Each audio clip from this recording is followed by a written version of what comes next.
Seja bem-vindo. Hoje nós vamos trabalhar com revogação da prisão preventiva. Você pode ter certeza que você vai adorar essa aula. Sabe por quê? Porque a prisão preventiva é uma das mais comuns no dia a dia da prática forense. E em razão disso, toda prova da OAB cobra prisão preventiva. Às vezes a peça, com a revogação, às vezes, e na maioria das vezes, cobra através de questões abertas. Então fique atento, acompanhe a gente aqui, não se esqueça, você vai clicar aqui embaixo, vai baixar o nosso material. Olha só, eu vou mostrar para vocês, quem já baixou aí, já viu, nós temos um material de revogação da prisão preventiva, um material que foi elaborado com todo carinho para vocês. Nós temos aqui esquemas gráficos para você compreender. São 11 páginas sobre prisão preventiva e que eu tenho certeza que vai te ajudar muito nos seus estudos. Preste atenção porque eu já disse isso outras vezes e quero que você não se esqueça. Pegue o seu material, coloque do lado do código, assista a aula, faça suas anotações, faça as anotações do código. Eu já disse para você que nós teremos uma aula com a professora Meriellen sobre marcação de código. Você vai ser orientado a como marcar corretamente o código. Isso por quê? Porque na hora da prova é muito complicado para você memorizar todos os artigos que você vai ter que acessar. Então você coloca, por exemplo, eu estou falando de relaxamento da prisão em flagrante, obrigatoriamente eu falo do artigo 5º, inciso 65. Então você vai colocar lá no artigo 5º, inciso 65 da Constituição Federal, uma setinha, e aí você vai colocar artigo 310, inciso 1º, que fala do relaxamento da prisão ilegal. E por aí, você vai fazer da mesma forma com a liberdade provisória, hoje com a prisão preventiva, com a resposta à acusação, com a queixa-crime, com recurso de apelação, com recurso sentido estrito, com agravo de execução. Todas as peças que eu trabalhar com vocês, vocês vão marcar, fazer essas anotações. Olha só, preste atenção numa dica que eu vou dar para você. Como professor, eu tenho presenciado que nós temos uma quantidade enorme de alunos que não manuseiam o vade-mecum em sala de aula. Isso é realidade. Hoje a maioria das pessoas preferem usar o celular, o notebook, que tem toda a legislação à sua disposição. Mas veja bem, no momento desse de prova da OAB, você fica numa situação complicada. E por que fica complicado? Porque na prova da OAB você não pode usar notebook, não pode usar celular e você precisa manusear o vade-mecum. Imagina você, no dia da prova da OAB, ter seu primeiro contato com o vade-mecum. Você não vai conseguir localizar aqui os artigos, as leis especiais no tempo que você tem à sua disposição. Então é interessante nesse momento dos seus estudos que você tenha um vade-mecum em mãos para que você vá fazendo o manuseio desse vade-mecum na medida que eu vou ministrando as aulas. Hoje, por exemplo, você vai abrir o seu vade-mecum no artigo 311 e nós vamos ficar aí, 311, 312, 313, 319, o tempo inteiro trabalhando com ele. E é importante que você tenha isso em mãos para você fazer as suas remissões e acostumar ao manuseio do vade-mecum. Bacana? Tudo pronto então? Então vamos ao que interessa, vamos falar de revogação da prisão preventiva e a nossa aula começa com uma base teórica para te ajudar e a gente continua finalizando a aula com a construção da nossa peça. Bacana? Então esperte aí um pouquinho, venha comigo que a nossa aula hoje promete, o conteúdo é muito bacana e eu tenho certeza que você vai gostar. Olha só, quando nós falamos em prisão preventiva, eu tenho que te lembrar de algo que nós já falamos desde o momento que falávamos de flagrante. A prisão preventiva é uma das modalidades de prisão cautelar que nós temos no Brasil. Como assim, professor? Nós temos prisão-pena e prisão cautelar. A prisão-pena é aquela prisão que decorre de uma sentença penal condenatória transitada em julgado. Eu só posso falar em prisão enquanto pena quando alguém foi submetido a um processo, foi julgado, foi condenado, a ele foi aplicada uma sanção penal. Essa sanção penal é uma pena privativa de liberdade. Então veja bem, prisão-pena pressupõe condenação transitada em julgado. Qualquer prisão que ocorreu antes de uma sentença penal condenatória, com certeza nós estamos falando de prisão cautelar. A prisão cautelar é uma prisão que tem como função principal resguardar, acautelar, proteger ou o processo ou as partes do processo. Por que isso? Porque às vezes nós temos provas sendo destruídas, nós temos que proteger o processo, às vezes nós temos vítimas sendo ameaçadas, testemunhas sendo ameaçadas, temos que proteger pessoas, então faz-se necessário uma prisão cautelar. Nós temos 3 modalidades de prisão cautelar, embora haja uma divergência doutrinária quanto à prisão em flagrante. Para muitos, a prisão em flagrante não seria uma prisão cautelar. Embora essa discussão seja interessante, e ela é realmente prazerosa de se fazer na doutrina, aqui, para a sua preparação da prova da OAB, nós não temos esse espaço. Então não preocupe com isso. Se falar prisão cautelar, prisão em flagrante é prisão cautelar. Assim como também a prisão temporária da Lei 7960 de 89, é aquela prisão específica para investigar, e a prisão preventiva prevista no artigo 311 e seguintes do Código de Processo Penal. Bacana? Ficou claro isso aí para você? Então é disso que nós vamos falar hoje. Eu peço você que acompanhe o nosso material a partir da página 2, tem aí da prisão preventiva, e eu vou trabalhar com você alguns tópicos desse aqui. Primeira coisa que eu quero que você fique atento. Você vai abrir o seu vadimeco no artigo 282 do CPP. Olha só, eu pedi para você abrir o vadimeco, eu vou fazer a mesma coisa que você. Eu vou abrir no Código de Processo Penal, artigo 282. Será se você vai ter essa praticidade de abrir com tanta rapidez o seu código? Talvez não. Sabe por quê? Porque não é hábito seu usar o vadimeco. E é isso que eu quero instigar em você. Ter o hábito de usar o vadimeco, porque na prova da OAB você vai precisar. Mas por que eu consigo chegar num artigo tão rápido assim, num vadimeco desse tamanho? Em razão dos meus anos de profissão, do meu dia a dia na prática forense, do meu dia a dia na sala de aula. Então você também pode, com certeza, alcançar rapidamente. E observem, o nosso vadimeco aqui também está todo marcado. Tá joia? Então no artigo 282, você vai ver que lá tem assim: as medidas cautelares previstas nesse título deverão ser aplicadas observando. Aí nós temos 2 incisos e 6 parágrafos. O que eu quero que você entenda? Se eu estou falando de prisão cautelar, caiu na prova, você percebeu que é prisão cautelar? Professor, como que eu vou perceber que é prisão cautelar? Porque se tiver sentença condenatória transitada em julgado, é pena. Se não tem, é prisão cautelar. Se a questão está trabalhando com prisão, é prisão cautelar. Você vai abrir no 282, vai dar uma lida nos incisos, porque lá vai te falar quando que cabe cautelar, quais os critérios que têm que ser utilizados, quais as formalidades que devem ser obedecidas. Artigo 282 do CPP, portanto, sua primeira anotação. E ao fazer essa anotação, não se esqueça, faça uma setinha no 282, coloque lá. Artigo 301, prisão em flagrante. Artigo 311, prisão preventiva.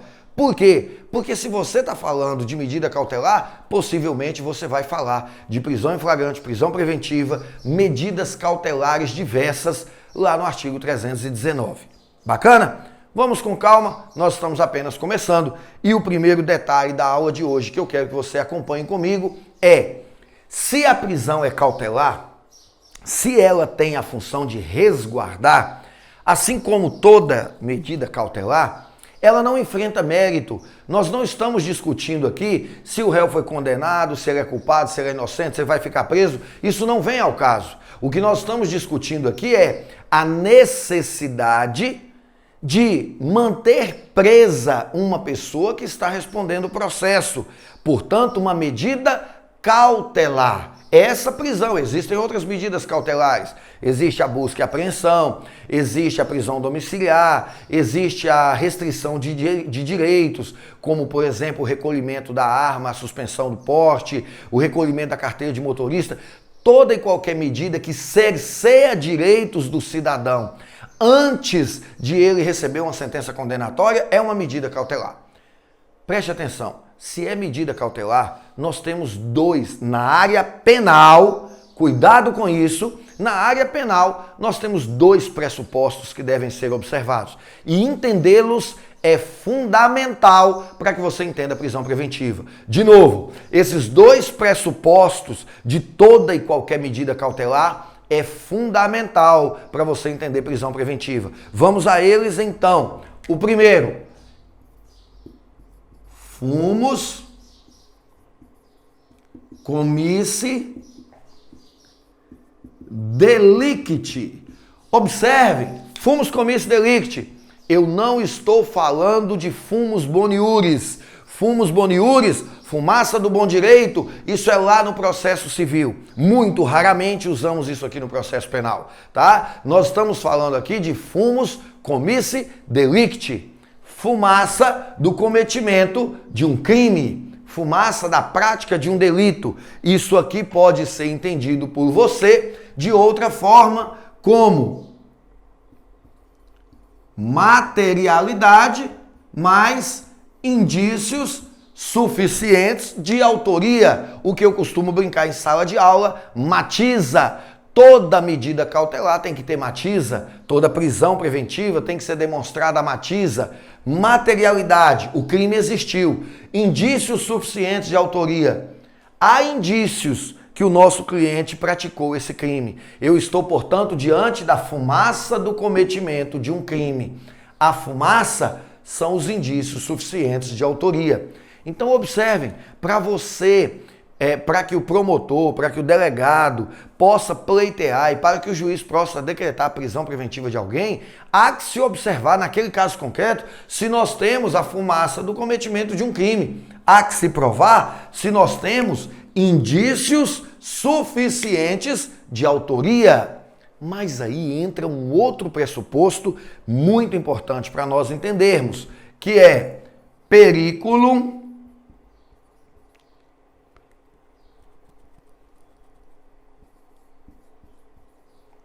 libertatis. Porque vejam bem, há que ser cumulativo. Os dois pressupostos têm que estar acumulados para justificar a prisão preventiva. Primeiro, eu tenho indícios de que o meu cliente cometeu o crime e ele ficar solto é um perigo. Aí eu decreto a prisão preventiva. Periculum libertatis. A liberdade dele é um perigo para a sociedade, é um perigo para o processo, é um perigo para a vítima. Se não houver periculum libertatis, não há como decretar a prisão preventiva, porque os dois requisitos hão de ser cumulativos. Então prestem muita atenção nisso. Caiu na sua prova uma questão que fala de prisão preventiva, fique atento. Primeira coisa que você tem que observar: a liberdade dele é um perigo? Não. Então você vai pedir a revogação falando que não tem periculum libertatis. Não há indícios de que ele tenha praticado o delito? Você vai pedir a liberdade dele alegando que não há fumus comice delicti, não há fumaça do cometimento de um crime, não há indícios suficientes de autoria. Esses dois pressupostos é o primeiro recado do dia de hoje, e se você pegar o seu material, você vai observar que eles estão previstos aí no 4º parágrafo em diante, tá joia? E aí você vai ver que para trabalhar com a prisão preventiva, você vai ter inicialmente que enfrentar esses dois pressupostos.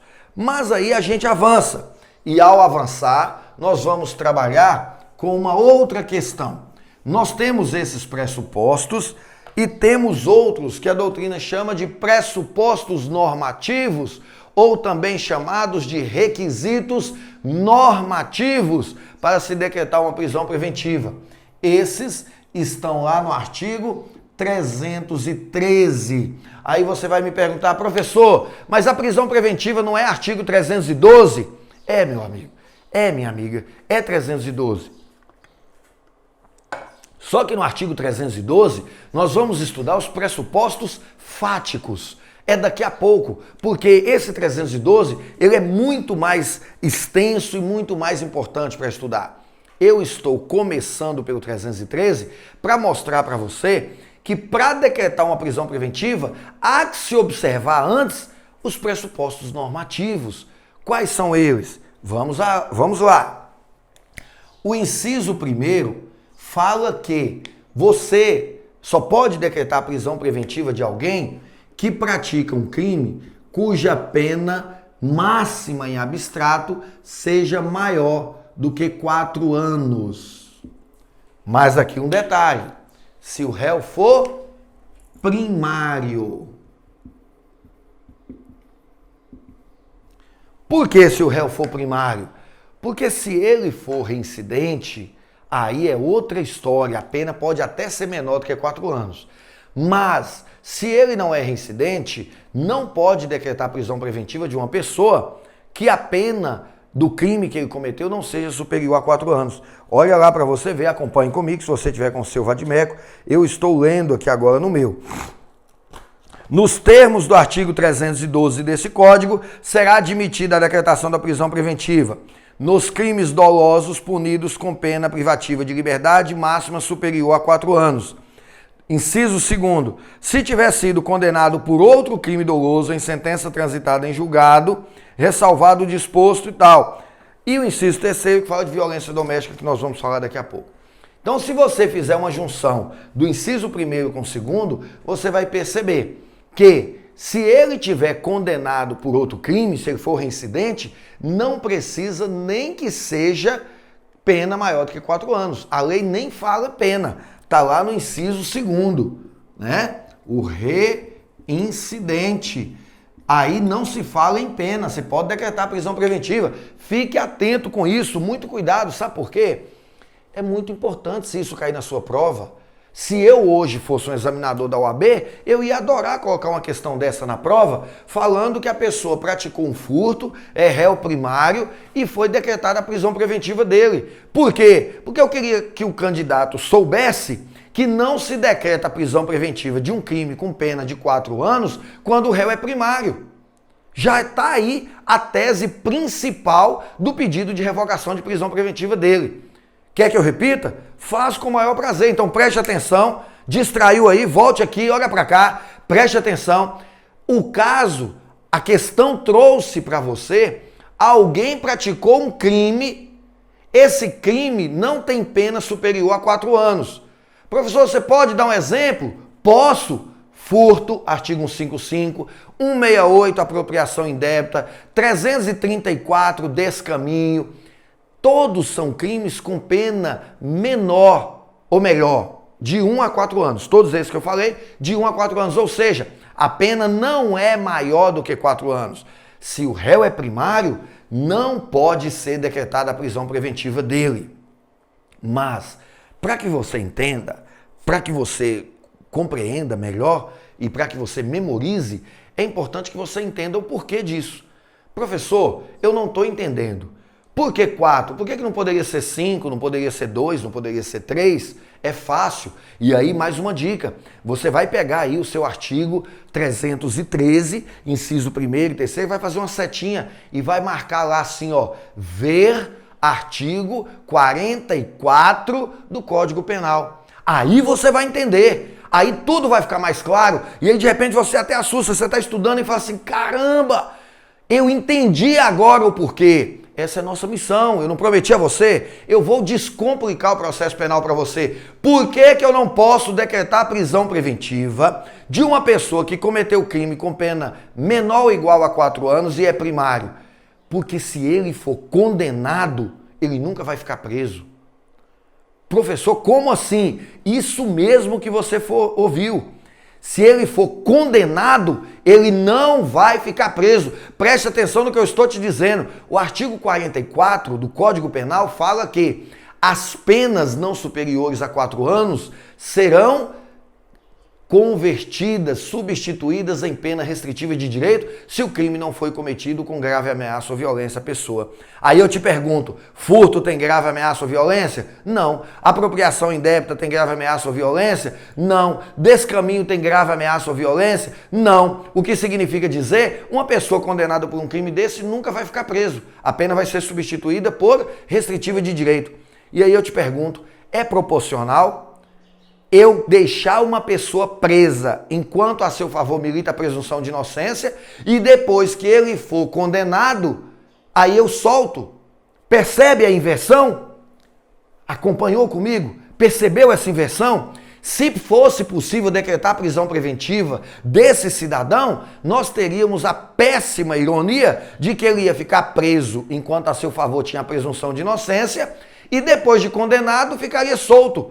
Porque não há possibilidade de se manter preso uma pessoa que comete crime sem grave ameaça ou violência à pessoa com pena menor ou igual a 4 anos. está lá no artigo 44 do Código Penal. Você vai marcar no seu vadimeco aí, no artigo 313, uma setinha, ver artigo 44, vai lá no artigo 44 do Código Penal, não é processo, é penal, e marcar ver artigo 313. Aí você vai entender por que não se decreta prisão preventiva nesses casos. Tranquilo? Joia? Esses são os que nós chamamos de pressupostos normativos, elementos normativos. É o que a norma define quando cabe ou não prisão preventiva. Mas tem o último, tem o terceiro.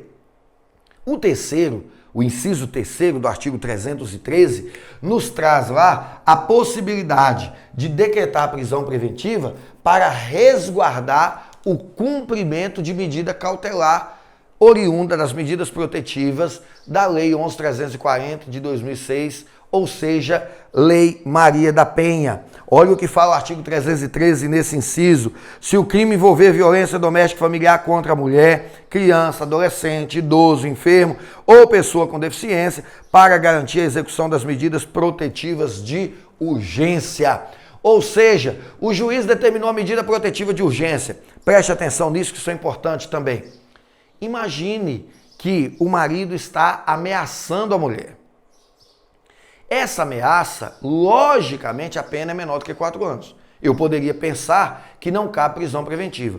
Só que o juiz determinou o afastamento dele do lar como medida protetiva de urgência para proteger a mulher. E ele desobedeceu, ele não afastou.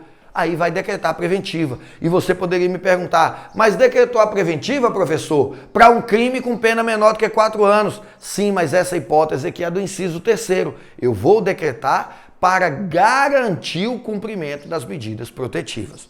Bacana? Então, olha só, pega o seu material aí, na página 3, você vai ver que a gente faz um rápido resumo sobre isso aí. Tranquilo? Tudo bem? Então, vejam só. Agora nós vamos falar de outra coisa. Nós vamos falar da prisão preventiva como última ratio. E aí eu quero que você abra o seu código no artigo 282, parágrafo 6º. Vá lá, anote lá, 282, parágrafo 6º. Pegue e você vai observar a seguinte redação. A prisão preventiva será determinada quando não for cabível a substituição por outra medida cautelar. Meu amigo, a chance de você ter que usar esse artigo na prova da OAB se cair prisão preventiva é 100%. Caiu prisão preventiva, você vai usar o 282, parágrafo 6º. Então, vai marcar uma setinha no 282, parágrafo 6º e colocar ver artigo 312, ver artigo 313, ver artigo 319. Opa, professor, por que o senhor está falando do 319? O que tem esse 319 ainda? Você não tinha falado dele. Nós vamos falar agora. Esse 319 são as medidas cautelares diversas. Então acompanhem comigo aqui esse raciocínio. Desde a Constituição de 88, que a prisão passou a ser entendida no nosso ordenamento como última ratio, última razão, é a última coisa a fazer. Você só vai decretar a prisão de uma pessoa quando não houver nenhuma outra medida que possa substituir a necessidade da prisão. Mas o nosso código demorou a evoluir para isso e o nosso código não tinha nenhuma previsão expressa.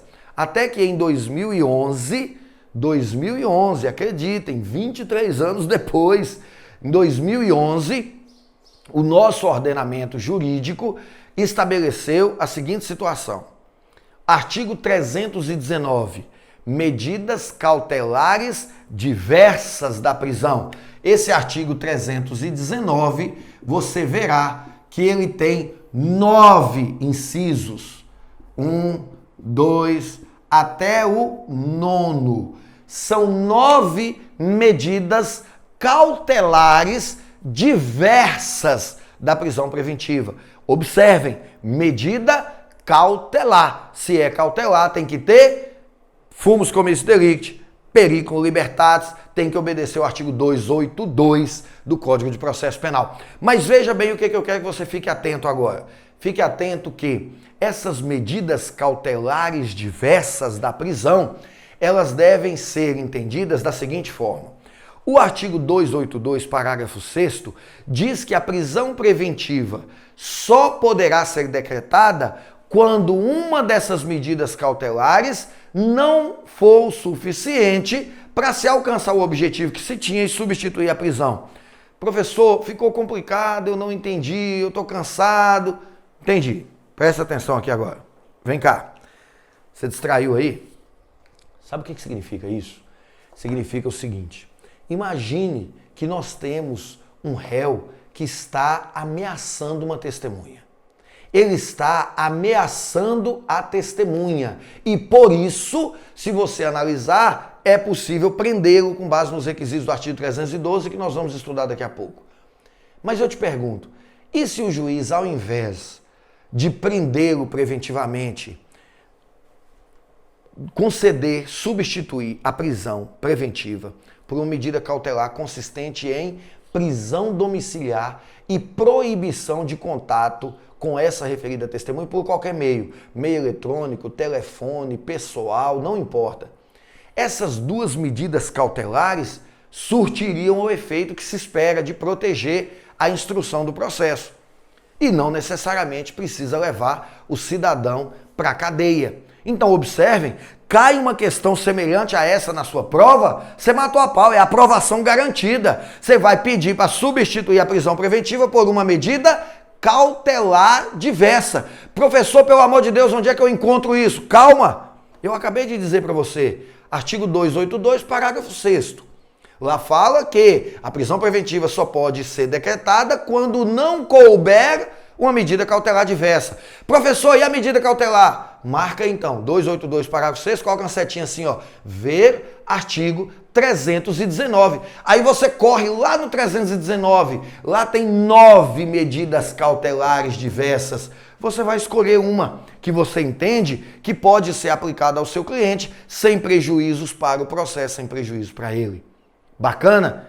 Provavelmente você já vai ter alcançado o objetivo que o examinador queria de você, que é entender que depois de 2011 nós agora temos medidas cautelares para substituir a prisão preventiva. Isso é muito importante, tá no material seus aí também, na página 3. Bacana? E aí você vai entender como é que funciona essas medidas cautelares diversas. Mas, cuidado, o pedido para substituir a prisão preventiva por medida cautelar diversa, ele é sempre um pedido subsidiário, tá? Não esqueça disso. Por que subsidiário? Porque a primeira coisa que você, enquanto defesa, vai pedir é para revogar a prisão. Você pede para revogar a prisão.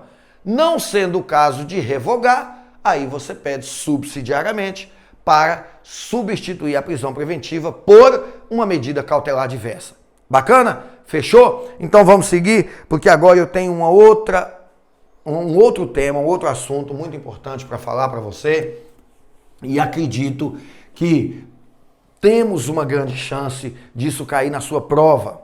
Então preste atenção que nós vamos falar disso agora.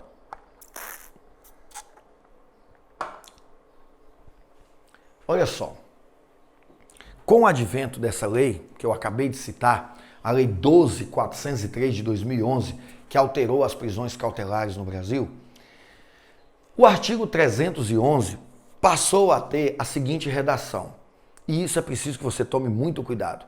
A prisão preventiva poderá ser decretada em qualquer fase, e aí eu vou te pedir para que você pegue o seu material na página 4 e você vai ver que nós temos um esquema lá.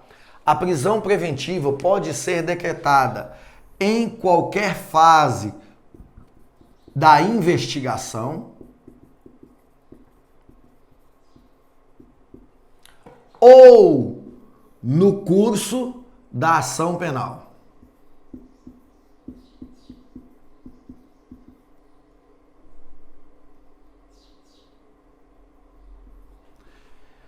Olha só, artigo 311. A prisão preventiva poderá ser decretada em qualquer fase da investigação ou no curso da ação penal. Só que a redação do 311 ela não ficou muito legal e ela está induzindo muitas pessoas a erro. Por quê? Porque o 311 fala que o juiz pode decretar prisão preventiva de ofício. Olha só, isso é importante. O que é decretar prisão preventiva de ofício? Isso não existia antes no nosso código. O juiz pode decretar prisão preventiva sem que ninguém peça, sem que o promotor peça, sem que o assistente de acusação peça, sem que o querelante peça, sem que o delegado represente. O juiz quer, por conta e risco dele, de ofício, por conta própria, decretar prisão preventiva. Ele pode fazer isso? Pode. O artigo 311 dá essa prerrogativa para ele. Mas cuidado, muita atenção, porque isso pode ser cobrado de você na prova e se for, com certeza vai derrubar muitos candidatos. Não você, tenho certeza, você está aqui, a nossa missão é descomplicar o processo penal para você, então vamos descomplicar. Primeiro, elaborando um esboço.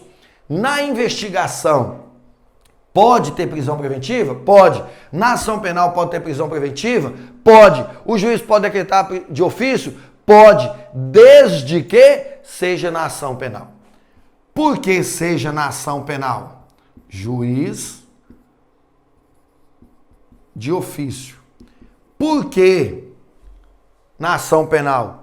Porque o juiz não tem função na investigação. Não tem atuação do juiz na investigação.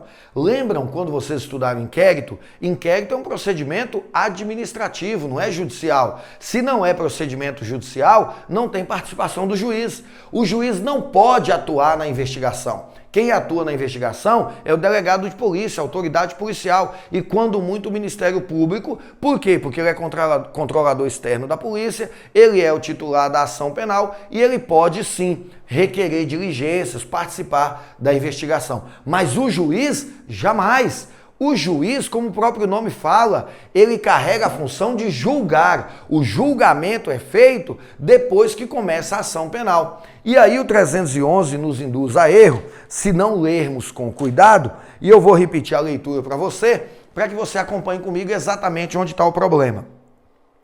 Em qualquer fase da investigação policial ou do processo penal, qualquer fase da investigação ou do processo penal, a prisão preventiva pode ser decretada, né? Só que olha o que fala, caberá a prisão preventiva decretada pelo juiz. Beleza, o que significa dizer? Só juiz decreta prisão preventiva. Não existe possibilidade de promotor decretar prisão preventiva, não existe possibilidade de delegado decretar prisão preventiva. Mas aí a redação começa a criar problemas. Vírgula, de ofício, vírgula, se no curso da ação penal. Olha que confusão. Poderia ter sido redigido de forma mais simples. A ser decretada pelo juiz, de ofício. Aí fica parecendo que o juiz pode decretar de ofício na investigação e na ação penal. E não pode. Não é isso. Não pode decretar. Ele pode decretar de ofício, vírgula, se no curso da ação penal. Bacana? Tome muito cuidado com isso, porque nós teremos aqui na investigação quem pode? Representação do delegado.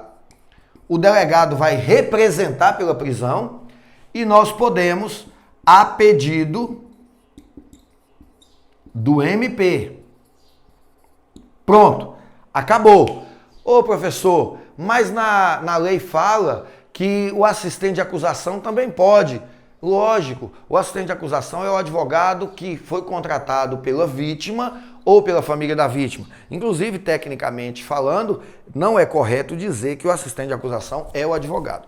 O assistente de acusação é a vítima ou um representante legal seu que está nos autos representado pelo advogado. Então, veja bem, a vítima contratou um advogado para acompanhar o processo ao lado do Ministério Público, para acusá-lo, acusar o réu, né? Então, se nós temos assistente de acusação, ele só atua da ação penal para frente. Porque se ele é assistente de acusação, não cabe assistente aqui na investigação, porque aqui não tem acusação. A acusação é só na ação penal. Então aqui poderemos ter assistente de acusação fazendo um pedido. Nós podemos ter querelante, que é o titular da ação penal privada, tá? Imagine que aqui nós estivéssemos diante de uma queixa-crime subsidiária da ação penal pública. Querelante pode pedir prisão preventiva. Aqui nós temos o MP e aqui nós temos o delegado. Todos esses pedindo, representando. Delegado não pede, delegado representa pela prisão, tá? O juiz decreta de ofício, mas na ação penal. Aqui na investigação, sem possibilidade nenhuma, tá? Aqui na investigação, só com representação do delegado ou a pedido do MP. Ah, professor, mas será que isso é importante mesmo? Eu tenho que saber isso? Lógico. E por que você tem que saber? Imagine você, se cai na prova a seguinte questão. Uma pessoa foi presa em flagrante, o flagrante foi comunicado ao juiz em 24 horas, que, percebendo a legalidade do flagrante, converteu a prisão em flagrante em prisão preventiva e abriu vistas ao Ministério Público para tomar conhecimento.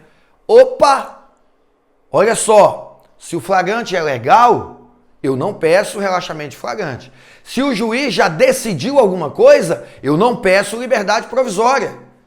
Mas o juiz decretou a prisão preventiva. Eu te pergunto, a questão te informou se o promotor pediu essa prisão preventiva? Não? Não teve isso, não? O promotor não pediu mesmo, não? Você tem certeza? Você leu a questão direitinho aí? O promotor não pediu prisão preventiva? E o juiz decretou. Bacana, você fechou a prova, cara. Você foi aprovado de cara. O juiz decretou prisão preventiva de ofício aqui na investigação? Já era. Tá errado.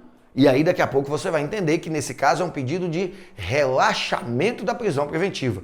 Mas não preocupe com isso agora não, porque eu ainda não estou dando aula da peça. Eu estou apenas dando aula para você de prisão preventiva.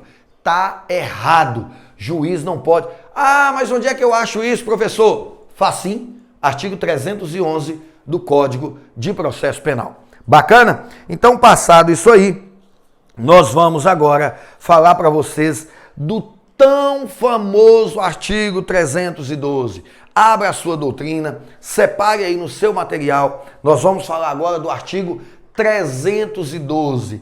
Talvez o mais famoso artigo de lei quando se fala em prisão. Por quê? Porque o 312 é o que tem os requisitos da prisão preventiva. E esse 312 vai nos apresentar os requisitos fáticos, porque o 313 já nos apresentou os requisitos normativos.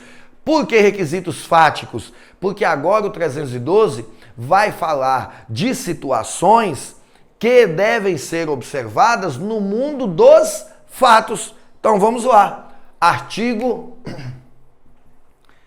312. Olha só, que bacana. Você vai começando a entender e as questões, as informações vão se acasalando, né? E o negócio vai ficando bacana. Preste atenção para o interessante nesse momento da nossa aula. Você já sabe que é possível decretar prisão preventiva. Artigo 311 te falou isso. Agora no 312, você vai entender qual o acontecimento no mundo dos fatos que justifica a prisão preventiva. O 313 vai te falar em qual situação a prisão preventiva pode ser decretada quando se refere ao crime e à pena que esse crime é aplicada. Aí nós vamos para o 319, tem as medidas cautelares que podem substituir a prisão preventiva. Olha que bacana. Aí você pega uma sequência de normas, de regras e você vai construindo. Então, é muito importante para nós estudarmos o 312. Mas, antes de falar do 312, para o que você estiver fazendo aí, anota do lado. E se você não fez ainda o download, faça. Porque no material de vocês, eu sugiro, eu vou te falar onde é que está a sugestão disso aí. Tá... Só um minutinho que eu vou pegar e vou te falar agora onde é que tá. Tá na folha 5, no primeiro, segundo, terceiro, quarto parágrafo. Folha, página 5, quarto parágrafo. Pega aí, marca texto amarelo, rosa, caneta vermelha, faz o que você quiser, mas anote isso aí que isso é muito importante. Baixa lá na internet, jurisprudência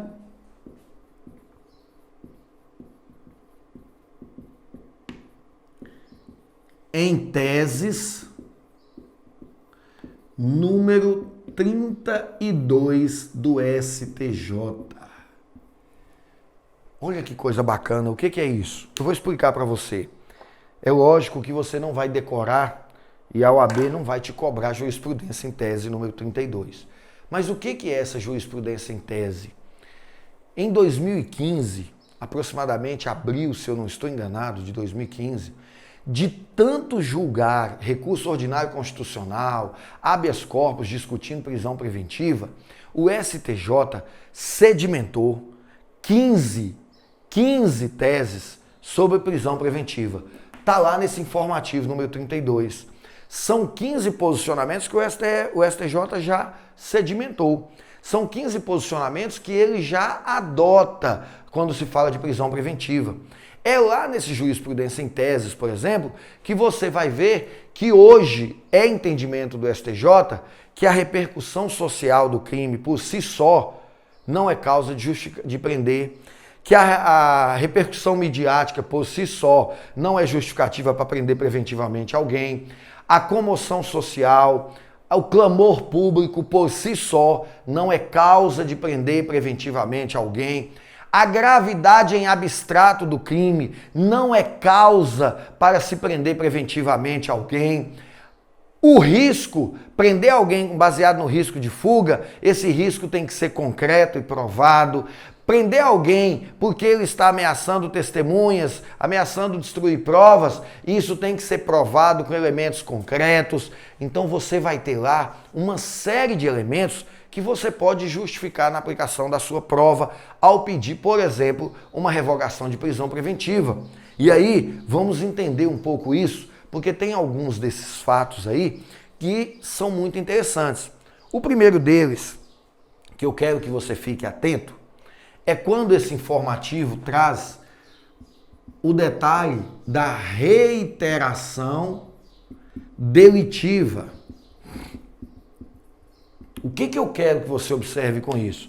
O que é a reiteração delitiva? Observe, meu amigo, minha amiga, eu não estou falando de reincidência. Reincidência é quando uma pessoa pratica um crime, tem uma sentença condenatória transitada em julgado, aí depois ele pratica outro, aí ele é reincidente. Reiteração delitiva não é isso. Reiteração delitiva é, por exemplo, quando a pessoa pratica um furto no mês de março, ele está sendo julgado, não tem sentença ainda, ele pratica outro furto no mês de abril, outro furto no mês de maio. Nós estamos diante de uma pessoa que está se reiterando nas suas condutas delitivas, tá? Reiteração delitiva. O que o STJ diz? A reiteração delitiva é causa de prisão preventiva para garantia da ordem pública. É possível prender alguém para garantia da ordem pública quando ele está reiterando nas suas práticas delitivas. É interessante. Mas, um detalhe importante que o STJ trouxe nesse jurisprudência em teses. Preste atenção. Os fatos que estão sendo invocados, que estão sendo utilizados para fundamentar essa prisão preventiva, devem ser contemporâneos à decisão que decretou a prisão. Preste atenção. Fatos contemporâneos. Professor, é possível explicar isso aí? Perfeitamente. Imagine que o Ministério Público inicia agora, em 2017, uma investigação de um cliente que teria praticado 10 estelionatos. Cada mês do ano ele praticou estelionato. Janeiro, fevereiro, março, até outubro, ele praticou estelionato em todos os meses. Mas esses estelionatos foram no ano de 2014. Aí eu te pergunto, um pedido de prisão preventiva em 2014 certamente seria acatado. E por quê? Porque ele estava se reiterando na sua conduta. Mas se em 2014 ele não foi preso, A investigação está agora em 2017. Qual a necessidade de se prender essa pessoa? Aí eu te pergunto, com base naqueles pressupostos que nós estudamos no início da aula, qual o perigo libertatis que nós temos aqui? A liberdade dele é um perigo? Por quê? Se ele ficou livre de 2014 até 2017 não aconteceu nada. Preste atenção porque é muito comum cair isso em prova da OAB. Eles vêm relatando os fatos de 2, 3 anos atrás e agora o juiz decreta a prisão. Os fatos não são contemporâneos à decisão, ou seja, os fatos não são da mesma época em que se decretou a prisão. Fique atento a isso, é extremamente importante você saber disso. Um outro detalhe é porque, nesse informativo, o STJ disse que a gravidade em abstrato do delito não é causa suficiente para decretar a prisão preventiva. Como assim, professor? A gravidade em abstrato, por si só, não é causa para decretar a prisão preventiva. Mas aí você pode se deparar com uma pequena dificuldade. O que é gravidade abstrato, professor? E o que seria gravidade em concreto? Eu vou explicar para você, preste bem atenção, tira o foco do quadro, olha para cá, vem cá. Se eu te perguntar, o crime de estupro é um crime grave? Você não precisa pensar para me responder. Você provavelmente já disse aí, com certeza. O crime de estupro é um crime grave, professor? Com certeza. Mas se eu te perguntar abstratamente ou concretamente, você provavelmente vai me dizer, não sei. Sabe por quê? Porque se eu disser que lá no Código Penal, no artigo 317-A, 217, perdão. Artigo 217-A, lá tem estupro de vulnerável. Por exemplo, manter conjunção carnal com pessoa menor do que 14 anos. Meu Deus do céu, grave demais, professor. Muito grave um crime desse. Concordo com você, mas gravidade abstrata. Como assim, professor, gravidade abstrata? Eu narrei para você algum caso concreto aqui? Eu falei para você de algum caso em que Filisbino estuprou uma criança de 11 anos. Eu falei isso aqui? Não. Então eu não estou lidando com um caso concreto. Eu estou lidando com um caso em abstrato. Estupro de vulnerável é grave. Show de bola. Mas, para fundamentar a necessidade da prisão preventiva, há que se demonstrar gravidade concreta. Então eu vou agora a um exemplo. Imagine que Filisbino, um rapaz de 18 anos de idade, se engraçou, se afeiçoou com uma menina da sua rua de 13 anos. E eles estão namorando. Inclusive, é de conhecimento dos pais, por mais absurdo que seja, que essa menina de 13 anos já esteja namorando. E ele, em um dos dias desse namoro, resolve com ela praticar conjunção carnal. E eles transam. Olha só, 13 anos. Ela transou com ele consensualmente. Eles estavam namorando. Ele não a agrediu, ele não a violentou, ele não a machucou. Mas é crime. Artigo 217-A. Manter conjunção carnal ou ato libidinoso diverso com menor de 17 anos, com menor de 14 anos, é crime. Estupro, pena de 8 a 15 anos. É um absurdo, a pena é altíssima. Tá certo, tem que ser crime mesmo. Uma pessoa de 13 anos é uma criança. Mas eu te pergunto, nessa narrativa, o crime tem gravidade concreta? Lógico que não. Ela não foi machucada, ela não foi violentada, ela não foi forçada. Então eu quero que você entenda que uma coisa é a gravidade concreta, outra é a gravidade abstrata, completamente diferente. E voltando ao que eu estava dizendo, a gravidade abstrata não é fundamento para decretar prisão preventiva de ninguém. Beleza? Então, superada aí essas discussões da jurisprudência em teses 32, você agora vai ter mais facilidade de entender que a prisão preventiva pode ser decretada para garantia da ordem pública. E o que isso quer dizer? Ordem pública é muito questionado nas doutrinas porque ela não tem um conceito. Mas com esse informativo, número 32 do STJ, ficou fácil. Viola a garantia da ordem pública, a reiteração delitiva, viola a ordem pública, a gravidade concreta do crime, viola a ordem pública, a comoção social conjugada com a gravidade concreta. Então nós agora podemos falar em gravidade concreta do crime e podemos falar em garantia da ordem pública. Mas se lá na sua questão não tem reiteração delitiva, lá não tem gravidade concreta, nós talvez não possamos falar em garantia da ordem pública. E aí o juiz decreta a prisão do seu cliente para garantia da ordem pública, você vai lá e pede a revogação. Por quê? Porque não há riscos para garantia da ordem pública. O outro requisito fático é garantia da ordem econômica.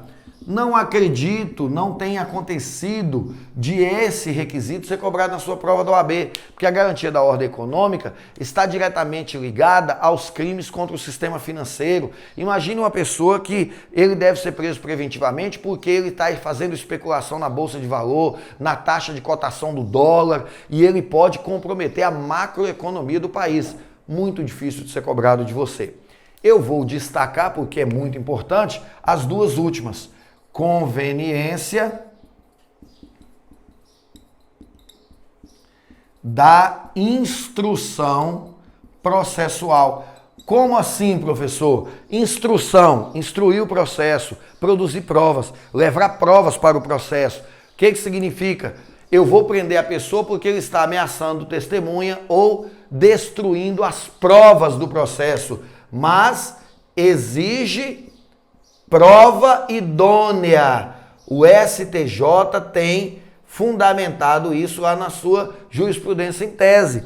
O juiz não pode decretar a prisão preventiva do meu cliente por conveniência da instrução processual, alegando que ele poderá destruir provas do processo, ele poderá ameaçar testemunha. Caiu isso na sua prova? Fechou. Eu tenho certeza que você faz a peça em 15 minutos. O juiz decretou a prisão do seu cliente porque é provável que ele ameace testemunha, revogação da prisão preventiva.